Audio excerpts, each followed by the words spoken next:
Hello student.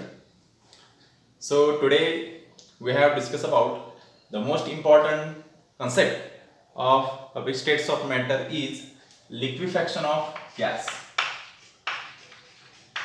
Liquefaction of gas or liquefaction of gaseous molecule. So what is the meaning of liquefaction? Liquefaction means there is a conversion of gaseous molecules into liquid molecules. Actually, this is a state change or state conversion. Gas molecule is converted into liquid molecules. Okay, so this is the most important part for competitive exams like JEE and NEETs. So how to convert gas molecules into liquid molecules? Which important factors affect for this conversion? How to convert gas molecules in liquid molecules by using preferably pressure, temperature and volume, or constant temperature, pressure and volume. So today we have discussed about this liquefaction of gas molecules. So first I have teach in both language, English and Marathi, because some students are in semi English medium. Okay, no problem, because concept understand is the most important part. So first, what is liquefaction gas? It is also called as a Andrew isotherm experiment. Andrew isotherm experiment. Andrew is a scientist name, and this scientist is first prefer to convert CO2 gas molecules into liquid. Okay. So what is the basic requirement for the conversion of gas into liquid? You are to already know that what is the difference between the gas molecules and liquid molecules. Suppose this container we have take some amount of gas molecules. How to take? Pressurized or compressed. Okay. So suppose this is a container, and after applying pressure, this gas molecule is present.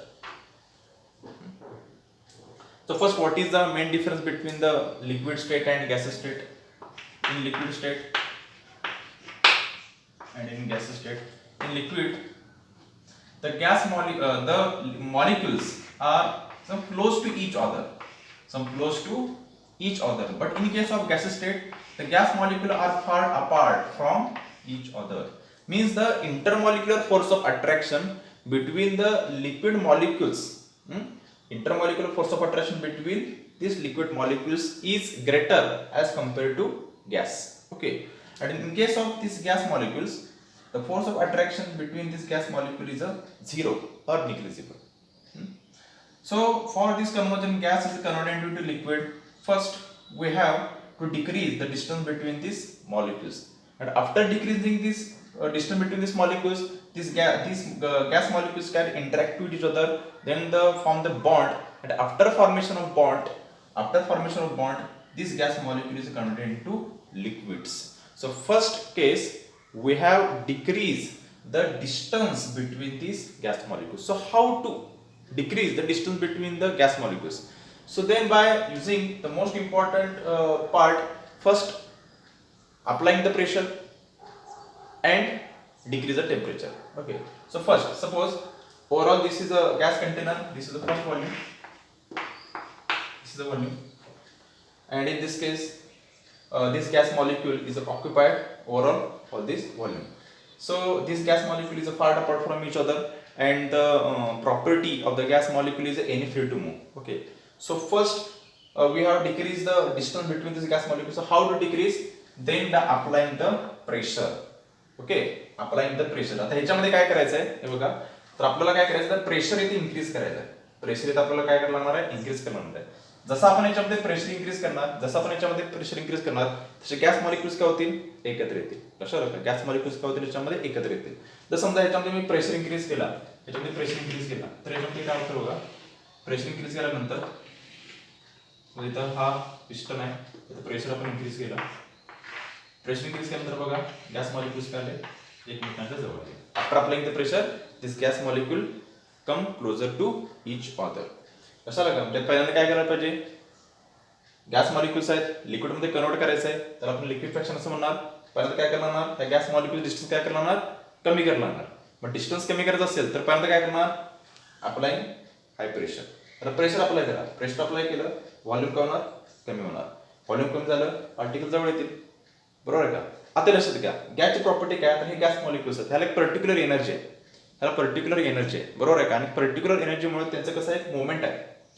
म्हणून pressure apply करून हे gas molecules आहेत लक्षात का, हे लिक्विडमध्ये convert होणार नाही. आता इथं आपण काय केलंय, प्रेशर इन्क्रीज केले, हे तर काय लागणारच आहे कारण की प्रेशर इन्क्रीज केल्याशिवाय गॅस मॉलिक्युल्स एकत्र येणार नाहीत किंवा त्याच्यामध्ये इंटरॅक्शन तयार होणार नाही. गॅस मॉलिक्युल्स मध्ये डिस्टन्स कमी होणार नाही, त्यामुळे प्रेशर तर अप्लाय करायला लागणार आहे. प्रेशर बरोबर अजून काय करायला पाहिजे, तर याकडे एक एनर्जी आहे, ती एनर्जी आपल्याला काय करायला पाहिजे, कमी करायला पाहिजे लक्षात का. मग एनर्जी कमी करायचं असेल तर त्याचं काय करायचं, टेम्परेचर जे आहे टेम्परेचर काय करायचं, कमी करायचं. टेम्परेचर काय करणार तुम्हाला, कमी करणार. ओके, मीन्स प्रेशर इंक्रीजेस आणि टेम्परेचर डिक्रीजेस. प्रेशर इंक्रीज करायला लागणार, नंतर काय करणार, टेम्परेचर डिक्रीज करणार. तर पहिली कंडिशन काय करायचं, सुरुवातीला टेम्परेचर डिक्रीज करायचं लक्षात का. सुरुवातीला काय करायचं, टेम्परेचर डिक्रीज करायचं आणि टेम्परेचर डिक्रीज केलं तर मग प्रेशर इन्क्रीज करायचं, हे लक्षात घ्यायचं. म्हणजे पहिली कंडिशन काय करणार, पहिले टेम्परेचर कमी करा आणि नंतर काय करणार, प्रेशर इन्क्रीज करा. लक्षात का, उलटं करायचं नाही, पहिला प्रेशर इन्क्रीज करा नंतर टेम्परेचर नाही, उलट कायनेटिक अजून वाढणार, हे लक्षात घ्या. म्हणून पहिल्यांदा टेम्परेचर कमी करायचं नंतर प्रेशर काय करायचं, इन्क्रीज करायचं. टेम्परेचर कमी केलं, प्रेशर इन्क्रीज केलं. टेम्परेचर कमी करण्यामध्ये मुवमेंट जे आहे गॅस मॉलिक्युलची मुवमेंट, ती गॅस मुवमेंट काय होणार, कमी होईल. गॅस मॉलिक्युलची मुवमेंट कमी झाली तर एकमेकांना काय करतील, इंटरॅक्ट करतील आणि एकमेकांना इंटरॅक्ट केले तर त्याच्यामध्ये बॉन्ड फॉर्मेशन होणार आणि मग काय होईल, तो लिक्विडमध्ये कन्वर्ट होईल. त्यामुळे लिक्विफॅक्शन ऑफ गॅसमध्ये most important part, basically part कुठला आहे तर प्रेशर काय करणार तुम्हाला, इन्क्रीज करणार आणि टेम्परेचर काय करणार तुम्हाला, डिक्रीज करणार. This is the most important part for the conversion of conversion of gas molecules into liquid molecules. Okay, ठीक आहे. आता हेच जे रिप्रेझेंटेशन आहे ते आपण काय करायचंय, ग्राफ नुसार डिस्क्राईब करायचंय. आता बघा समजा ग्राफ कसं आहे, तर हे ग्राफ ड्रॉ करत असताना ह्याच्यामध्ये आपल्याला एक गॅस लॉ यूज करायचा आहे, तो म्हणजे बॉयल्स लॉ. बॉयल्स लॉ तुम्हाला माहिती आहे काय, Boyle's law, at constant temperature the pressure of a given mass of a gas is inversely proportional to volume. Okay, at constant temperature the pressure of given mass of a gas is inversely proportional to volume. So this is called as a Boyle's law. तर त्याला म्हणायचं Boyle's law म्हणायचं. आता याच्यामध्ये आपण बघितलं होतं की बॉयल्स लॉ ग्राफिकल रिप्रेझेंटेशन मध्ये बॉयल्स लॉ हे बघा, ग्राफ आपण असं याच्यामध्ये बघितलं होतं. ग्राफ या साईडला घेतला होता आपण प्रेशर आणि त्या साईडला घेतला होता आपण व्हॉल्यूम. प्रेशर आणि इथं व्हॉल्यूम. हा जनरली ग्राफ कसा आहे, प्रेशर आणि व्हॉल्यूम आहे, inversely proportional to each other आहे. बेसिकली नेचर कसं असतं, बेसिक नेचर कसं होता, असा नेचर होता. इकडे होता प्रेशर, इकडे होता व्हॉल्यूम. याच्यामध्ये काय कळतं की बघा, सपोज इकडे प्रेशर आहे, इकडे प्रेशर इन्क्रीज होणार, इकडे व्हॉल्यूम इन्क्रीज होणार. इथं काय होणार बघा, प्रेशर काय चालले, डिक्रीज होत चालले आणि व्हॉल्यूम काय चालले, याच्यामध्ये इन्क्रीज होत चालले. म्हणजे प्रेशर इकडे decrease, pressure decrease, volume decrease. Okay, और suppose volume decrease, pressure increase, volume कडे डिक्रीज होणार, प्रेशर कडे काय होणार, इन्क्रीज होणार. हा जनरल ग्राफ आहे. आता अँड्र्यू एक्सपेरिमेंट म्हणजे काय, Andrew isothermal experiment. What is the meaning of isothermal, isothermal means at constant temperature. कशाला का, म्हणजे एखाद्या सिस्टीम मध्ये, गॅसेस सिस्टीम मध्ये तर समजा टेम्परेचर जर कॉन्स्टंट असेल तर त्याला कोणतं आपण आइसोथर्मल असं म्हणतो. आता बघ इथं आपण जो यूज करणार बॉयल्स लॉ, याच्यामध्ये कॉन्स्टंट कोण आहे, टेम्परेचर कॉन्स्टंट आपल्याला ठेवायचं, बरोबर आहे का. म्हणजे आपण म्हणणार आहे अँड्र्यू आइसोथर्मल एक्सपेरिमेंट. आता याच्यामध्ये काय करायचं आहे, अँड्र्यू एक्सपेरिमेंट मध्ये प्रेशर वर्सेस व्हॉल्यूम आहे आणि ह्या दोघांचं रिलेशन म्हणजे काय, याच्यामध्ये Boyle's law inversely proportional to each other, बरोबर. आता याच्यामध्ये जो एक्सपेरिमेंट केला अँड्र्यूनं, तो कोणासाठी केला, तो केला कार्बन डायऑक्साइड साठी केला. कोणासाठी केला, कार्बन डायऑक्साइड साठी. आता बघा कार्बन डायऑक्साइडचं point, carbon dioxide same part आहे, carbon dioxide CO2, carbon dioxide. आता फर्स्ट, आता आपण कार्बन डायऑक्साइड गॅस मॉलिक्युल आहे, एका कंटेनर मध्ये घेतला, त्याचं काय केलं, पर्टिक्युलर टेम्परेचरला त्याचं व्हॉल्यूम आणि प्रेशर काय केलं, मेजर केलं. त्याचं व्हॉल्यूम आणि प्रेशर काय केलं, मेजर केलं. मेजर केल्यानंतर ग्राफिकल जे नेचर आहे ते कसं आहे बघा, graphic nature. First at 273 kelvin temperature. Nature कसं आहे बघा, फर्स्ट नेचर असं आहे.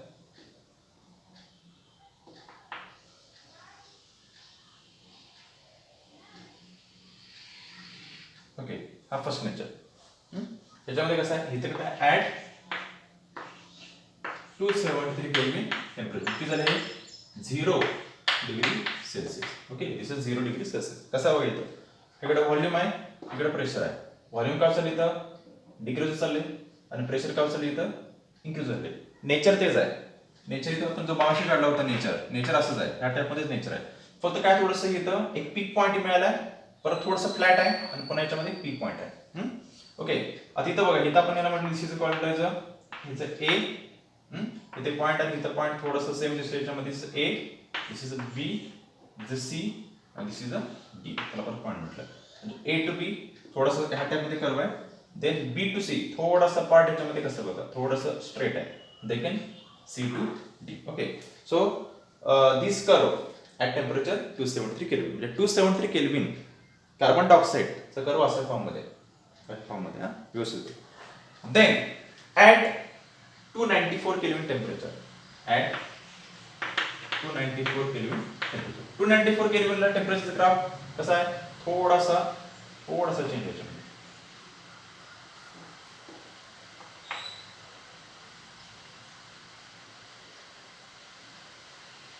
अशा टाईपमध्ये. Okay, 298 kelvin temperature. नेचर तेच आहे याच्यामध्ये, नेचर तेच आहे. ते काय 294 ला बघा नेचर आहे तसंच आहे, फक्त थोडंसं बघा इथं हा थोडंसं ते कर्व आहे, असं कर्व मध्ये थोडंसं इथं बघा पुन्हा फ्लॅट झालाय, आणि पुन्हा याच्यामध्ये पीक पॉईंट आहे. जसं ABCD कळलं त्याचा E, this is F, G, आणि दिस इज H. बघा G आणि H थोडंसं फ्लॅट पॉईंट आहे, B आणि C थोडंसं फ्लॅट पॉईंट आहे. Okay, then at different temperature, then at 304 Kelvin temperature, 304 Kelvin temperature. graph the nature.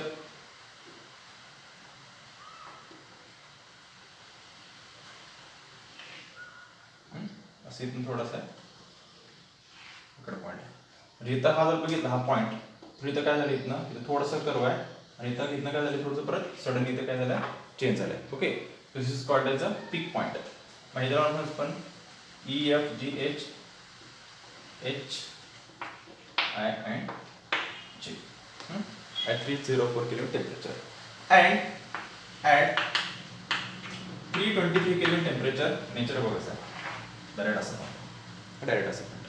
आता हे लक्षात घ्या, हे नेचर मध्ये जर हा तुम्ही जर पॉईंट बघितला, हा रेशो इथला रिजन आहे, इथला हा रिजन आहे, हा इथला पॉईंट आहे, तर इथं जर तुम्ही बघितला तर इथं काय बघा, पहिली गोष्ट म्हणजे आपण इथे काय बघितलं, for liquefication of the gas molecule pressure increases and temperature काय पाहिजे, डिक्रीज पाहिजे. Pressure increase and temperature decrease. कारण पर्टिक्युलरली आपण याच्यामध्ये काय करणार, this gas molecule is converted into liquid. Gas molecule is converted to liquid. आता फर्स्ट आता मला सांगा, जनरली कसं आहे याच्यामध्ये गॅस मॉलिक्युल्स मध्ये इंटरमॉलिक्युलर फोर्स ऑफ अट्रॅक्शन जे आहे, इंटरमॉलिक्युलर फोर्स ऑफ अट्रॅक्शन ते 0 आहे, निग्लिजिबल आहे. का, कारण की गॅस मॉलिक्युल्स मध्ये जे प्रेशर आहे, बरोबर आहे, गॅस मॉलिक्युल मध्ये प्रेशर आहे, ते प्रेशर कसं आहे, प्रेशर कमी आहे, बरोबर आहे का, प्रेशर कमी आहे, इंटरमॉलिक्युलर फोर्स ऑफ अट्रॅक्शन 0 आहे, आणि त्याच्यामध्ये व्हॉल्यूम जास्त आहे. लिक्विडमध्ये बघा, लिक्विडमध्ये काय करायला लागणार तुम्हाला, इथं प्रेशराईज करायला लागणार, म्हणजे प्रेशर इन्क्रीज करायला लागणार. प्रेशर इन्क्रीज केल्यानंतर व्हॉल्यूम काय होणार, कमी होणार, आणि व्हॉल्यूम कमी झाले तर गॅस मॉलिक्युल्स एकमेकांना काय होतील, त्याच्यामध्ये इंटरॅक्ट होतील, गॅस मॉलिक्युल काय होणार, त्याच्यामध्ये इंटरॅक्ट होणार. आता इथं काय होतं बघा, इथं आपण काय करायचं चालू, इथं प्रेशर इन्क्रीज करायचं, प्रेशर इन्क्रीज. इथं पण आपण काय केलं, इथं बघा, इथं व्हॉल्यूम डिक्रीज केले, प्रेशर आपण याच्यामध्ये काय केलं, इन्क्रीज केले. बघा इथं व्हॉल्यूम डिक्रीज केले, प्रेशर इन्क्रीज केले, व्हॉल्यूम डिक्रीज केले, प्रेशर इन्क्रीज, आणि हा तसं ग्राफ, रेग्युलर ग्राफ.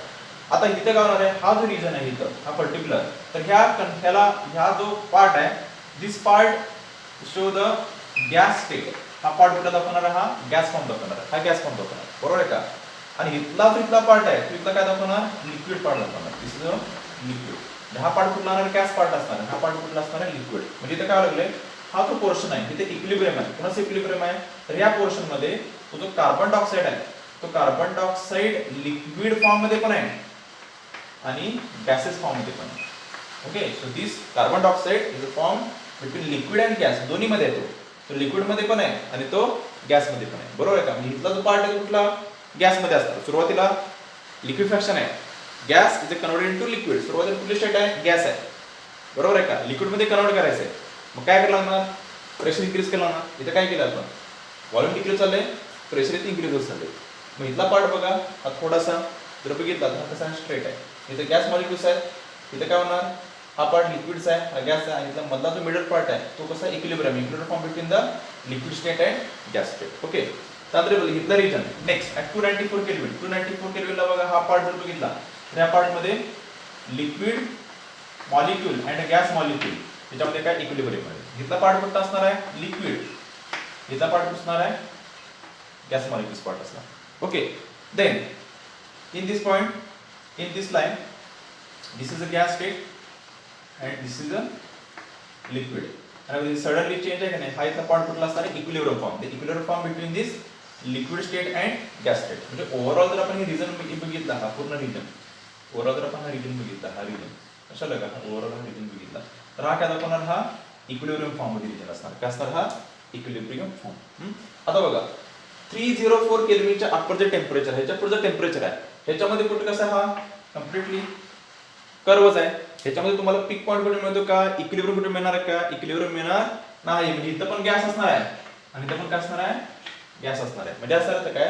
हा जो कार्बन डायऑक्साईड हा जो गॅस मॉलिक्यूल आहे तो करेक्ट 304 केल्विन टेम्परेचरला लिक्विड मध्ये काय करेल? कन्वर्ट करेल. करेक्ट 304 केल्विन टेम्परेचर लिक्विड मध्ये काय कन्वर्ट करणार. आणि above 304 kelvin, above 304 Kelvin, this carbon dioxide molecule cannot convert into liquid. म्हणजे 304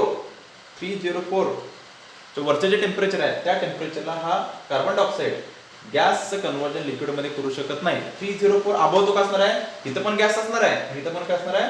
गॅस असणार आहे. हे लक्षात घ्या. म्हणजे हे लक्षात घ्या की 304 केल्विन जे नियर लॅबोरेटरी किती झालं? हे 31 degree Celsius near laboratory. Actually असं 31.3 degree Celsius, but 304 Kelvin is the critical temperature of carbon dioxide. This is called as a critical temperature. Critical temperature means this is called as a TC. Critical temperature means the 304 Kelvin temperature. What is the meaning of critical temperature? Critical temperature means the temperature at which the gas molecule is converted into liquid. Okay, gas molecule converted into liquid, but above this temperature it cannot be completed. Above this temperature cannot be converted. Above this temperature cannot be completed. त्याचं काय आहे? Critical temperature. लक्षात का? the critical temperature म्हणजे काय? असं temperature की त्या टेम्परेचरच्या अबाव गॅस मॉलिक्यूल लिक्विड मध्ये कन्वर्ट होऊ शकत नाही. लक्षात का? तर आपण क्रिटिकल टेम्परेचर म्हणायचं. म्हणजे कार्बन डायऑक्साईडचे क्रिटिकल टेम्परेचर किती आहे? 304 केल्विन टेम्परेचर. किती झालं? हे साधारण 31 degree Celsius. Above the temperature 304 above temperature this gas molecule cannot be converted into liquid. मग बिलो हा टेम्परेचर आहे 304 बिलो टेम्परेचर आहे 304 बिलो टेम्परेचर आहे तो कन्वर्ट होऊ शकतो. दिस कॅन बी इझिली कन्वर्टेड. हे तुम्हाला दाखवले दिस कॅन बी इझिली कन्वर्टेड. 273 ला कन्वर्ट होऊ शकतो, 294 ला कन्वर्ट होऊ शकतो, 304 ला कन्वर्ट होऊ शकतो. But above 304 kelvin temperature cannot be converted into gas into liquid state. This is called as a critical temperature. त्याला कोणतं आपण क्रिटिकल टेम्परेचर असं म्हणतो. हा पार्ट एक महत्त्वाचा आहे. आणि हे जे ग्राफिक रिप्रेझेंटेशन आहे this is called as a Andrew isotherm म्हणायचं. तर काय म्हणायचं? Andrew isotherm. This is a most important part. This is a most important part. लिक्विफॅक्शनचं what is the main condition for liquefaction of gas? Liquefact means high pressure low temperature. High pressure low temperature. हे बघा इथं pressure आपण increase केले, pressure increase केले, temperature काय केलं आपण? लो केले. टेम्परेचर काय केलं याच्यामध्ये? लो. आता बघा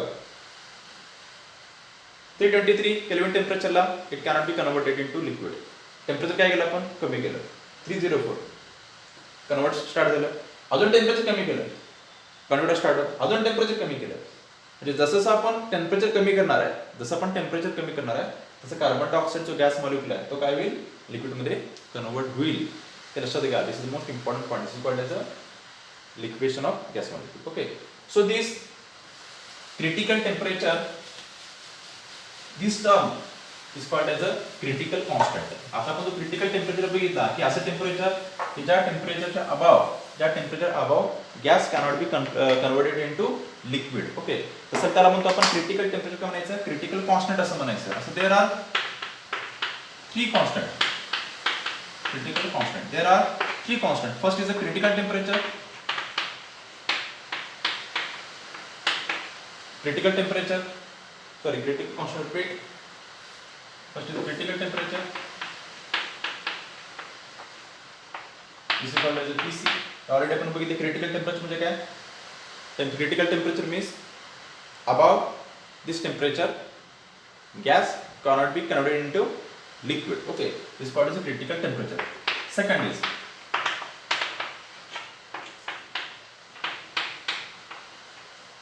critical pressure. This is called as a PC. Critical pressure is called as a PC. आता critical pressure means critical temperature ला critical temperature ला जे प्रेशर फॉर्म होणार आहे, क्रिटिकल टेम्परेचरला जे प्रेशर फॉर्म होणार आहे त्याला म्हणायचं क्रिटिकल प्रेशर असं म्हणायचं. काय म्हणायचं, क्रिटिकल प्रेशर. आता बघा, क्रिटिकल टेम्परेचर म्हणजे असं टेम्परेचर की त्या temperature above this gas molecule cannot be converted into liquid, ते क्रिटिकल टेम्परेचर. आणि क्रिटिकल टेम्परेचरला जे प्रेशर फॉर्म होणार आहे, प्रेशर काय तर असणार ना त्याला, क्रिटिकल टेम्परेचर जे प्रेशर असणार आहे त्या प्रेशरला काय म्हणायचं, क्रिटिकल प्रेशर असं म्हणायचं. This is called as a critical pressure. And third is a critical volume. Third is the critical volume. What is the meaning of critical volume? Critical volume means 1 mole of gas molecule, 1 mole of gas molecule can be converted into liquid. 1 mole of gas molecule can be converted into liquid. Then the occupied volume is called as a critical volume. Then the occupied volume is called as a critical volume. जे समजा एक gas molecule आहे, carbon dioxide आहे. हा carbon dioxide आहे. हा किती घेतला आपण, 1 मोल. लक्षात आलं का, 1 mole carbon dioxide gas molecule तसं लिक्विड मध्ये कन्वर्ट, लक्षात का, 1 मोल गॅस मॉलिक्यूल कोणाचा CO2 हा लिक्विड मध्ये कन्वर्ट झाल्यानंतर, लक्षात का, त्याचे जे व्हॉल्यूम क्रिएट होणार आहे, त्याचे जे व्हॉल्यूम क्रिएट होणार आहे त्या व्हॉल्यूमला काय म्हणायचं, क्रिटिकल व्हॉल्यूम असं म्हणायचं. So called as a critical volume. Okay, हे लक्षात घ्या. प्रत्येक गॅस मॉलिक्यूलला हे जे क्रिटिकल कॉन्स्टंट्स आहेत ते कशापासून डिफरंट असणार. कार्बन डायऑक्साइडला हे सगळे पॅरामीटर डिफरंट आहेत, अमोनियाला डिफरंट असणार, ऑक्सिजन डिफरंट असणार, नायट्रोजन डिफरंट असणार, हायड्रोजन डिफरंट आहे. तसं का प्रत्येक गॅस मॉलिक्यूलला हे जे कॉन्स्टंट आहेत ते कसे असणार आहे, डिफरंट असणार आहे. But how to calculate so this critical constant, हे क्रिटिकल कॉन्स्टंट कॅल्क्युलेट कसे करायचे, तर त्याचे एक फॉर्म्युला आहे. तुम्हाला फॉर्म्युला तुम्हाला सांगतो. फर्स्ट बघू. First is critical temperature TC. TC formula काय याच्यामध्ये, TC formula is 8A upon 27 RB. This is the formula. 8A upon 27 RB. A and B, this is the constants. This is called as a constant. Okay. तर तुम्हाला R real gas constant याची value तुम्हाला माहित असेल, A आणि B ची value तुम्हाला दिली असेल तर तुम्हाला TC कॅल्क्युलेट करता येते कुठल्याही गॅस मॉलिक्यूलचा. ओके, त्यासाठी काय लागणार, A ची व्हॅल्यू, B ची व्हॅल्यू अँड R ची value. Then critical pressure. Critical pressure formula काय, critical pressure means A upon 27B². हा फॉर्म्युला आहे. PC is equal to A upon 27B². A is a constant, B is also constant. Okay. हा दोन्ही constant तुम्हाला दिले जातात. Value put करायचे, तुम्हाला काय निघेल याच्यामध्ये, PC. And the last is a BC. BC is equal to 3B. BC is equal to 3B. कसं का, B is also constant. So in TC and PC we have required A and B values, but in case of BC only required the value B. Okay. So this is a easy way to calculate the critical constants like critical temperature, critical pressure and critical volume. कशाला हा सगळ्यात महत्त्वाचा part आहे. This is called as a Andrew isothermal. आता याच्यावर जे नीटला कुठले questions असतात तर ह्या जो TC ची व्हॅल्यू आहे 8A upon 27 RB तुम्हाला विचारणार, एवढंच विचारणार फक्त. त्याच्यावर मॅक्झिमम न्यूमरिकल्स येत नाही. ओके, जरी समजा याच्यावर न्यूमरिकल आला, calculate critical pressure, calculate critical volume और calculate critical temperature. Okay sir, ते कॅल्क्युलेट करण्यासाठी तुम्हाला ह्या व्हॅल्यू, हे फॉर्म्युले आहेत हे तुम्हाला लक्षात ठेवायला लागणार. हे लक्षात ठेवा, तुम्हाला A B च्या सगळ्या व्हॅल्यू दिल्या जातील, तर ते व्हॅल्यू पुट करायचे आणि तुम्हाला याच्यामध्ये व्हॅल्यू कॅल्क्युलेट करता येते. ओके, हा सगळ्यात महत्त्वाचा पार्ट. नंतर काय विचार तुम्हाला, क्रिटिकल प्रेशर चा फॉर्म्युला काय formula, A upon 27B². What is the formula of critical volume, 3B. What is the formula of critical temperature, 8A upon 27 RB. Okay, so this is the simplest and easy form of the liquefaction of gas, or it is called as a Andrew isotherm experiment. Okay, so today we have to stop here.